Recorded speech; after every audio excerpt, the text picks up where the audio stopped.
In this problem, we have two slits that some light is passing through. So the light's passing through these slits and reaching a screen that is some distance away. I'm going to call that distance the distance between the screen and the slits, L, which is given in the problem as about 3.3 meters. The light has a wavelength lambda of 633 nanometers, and the light pattern can be drawn on the diagram as having a central line, and because of the slit, an interference pattern forms on either side of it, where we have points of constructive and destructive interference.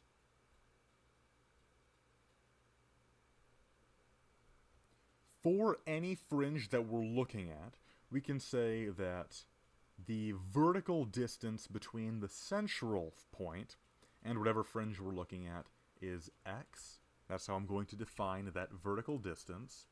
And the angle of that particular fringe I'm going to define with the variable theta. Now the formula for constructive interference tells us that d, the distance between the two slits, multiplied by the sine of the angle theta, is equal to m, the order of whatever fringe we're looking at, multiplied by the wavelength of the light.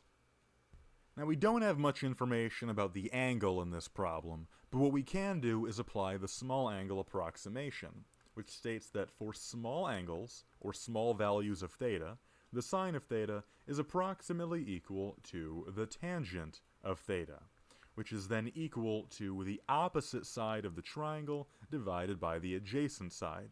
So tan theta can be written as being equal to x divided by L.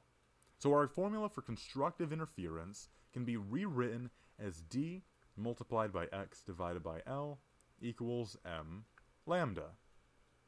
Now this problem is asking about the distance between the fringes, and the variable that most closely is related to that is x. Technically, x doesn't represent the distance between any two fringes, but it does represent a distance vertically between whatever fringe we're looking at and the central point. So it's most closely related to what we're trying to do. So let's begin by algebraically rewriting this equation to solve for x. So we're going to multiply both sides of the equation by L and divide both sides of the equation by d to see that x is equal to lambda ml divided by d. Now, as I mentioned a moment ago, we're not looking for some x value. We're really looking forward to more like a change in the x value, because we want the distance between two adjacent slits.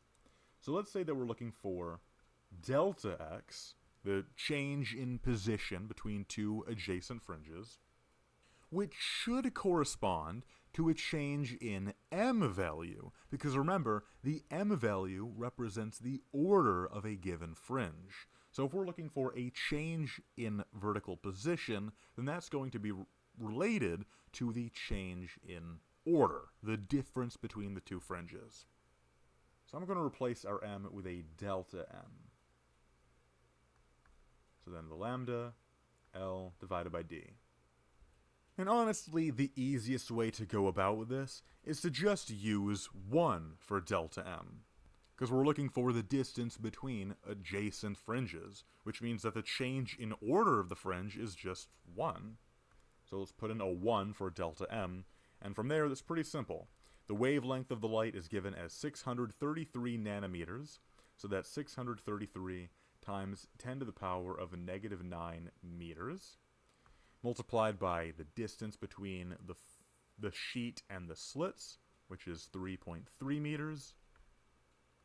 And then we divide by d, the distance between the two slits, which is given as 0.068 millimeters. So 0.068 times 10 to the power of negative 3 meters. Put that into a calculator, and we find a delta x value of about 0.0307 meters, which can be better written by rounding it to two significant figures, or about 3.1 centimeters. And that is our answer for this problem. And that is it for this video. I hope this video helped you out. If it did, please consider subscribing, as that'll help me out in making more videos just like this. If you have a request or a question, leave a comment down below, and I hope you all have a lovely day. Bye-bye.